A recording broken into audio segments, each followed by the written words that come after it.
and women to live together. Thank goodness, Frances mused. What chance would I ever have at happiness with Lester living in my home, casting a constant shadow over me? An uneasy silence stretched between them as Frances tried desperately to come up with a no that didn't sound harsh and heartless. As they passed Preacher Amos and Mattie Troyer's house, the lodge came into view ahead of them. Several folks were entering the rustic timbered building, talking excitedly as they anticipated a day of celebration, but none of them could rescue her from this difficult situation. The men would encourage Lester to marry her. A man needed a wife to run his household, after all. The women would probably sympathize with her, but their opinions wouldn't dissuade Lester from trying to court her and tie the knot. "I thought you'd show a little more enthusiasm, Frances," Lester muttered. "It's time to talk about being practical by—" "You're doing the talking, Lester," she blurted out. Lester frowned. He was a handsome man with a full head of dark hair, and for most of the years she'd known him, he'd been pleasant and cheerful.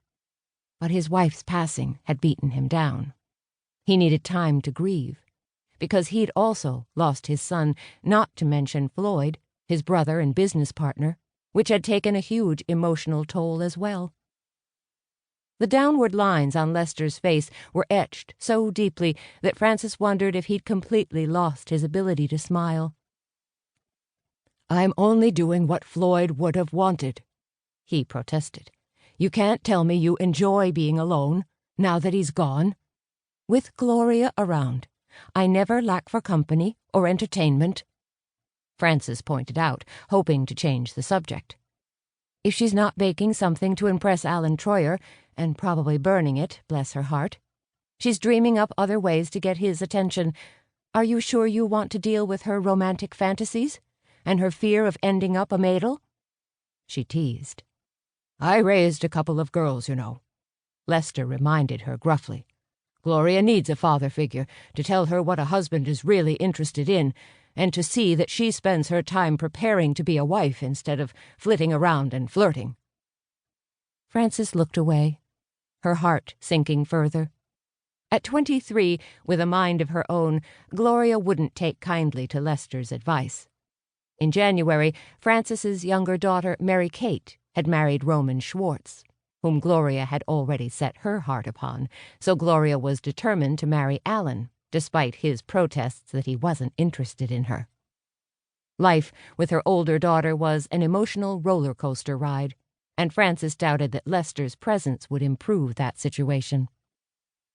"I know you mean well, Lester," she began, "but maybe it would be best to reconsider, or to wait a while before you—" "Wait for what?" Lester cut in. "You need a man to tend your stable chores and pay your bills and fix things around the house. It doesn't make sense for both of us to maintain homes." "Good morning, folks," a cheerful voice called out behind them. "Can't stop to visit? Sorry, I'm running late for the preacher's meeting before church." Frances turned to see Preacher Marlin Kurtz approaching at a jog. As he caught up to them, he waved and kept going. "Good morning, Marlin," she said.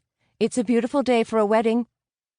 "It's a blessed day for all of us," he called back over his shoulder.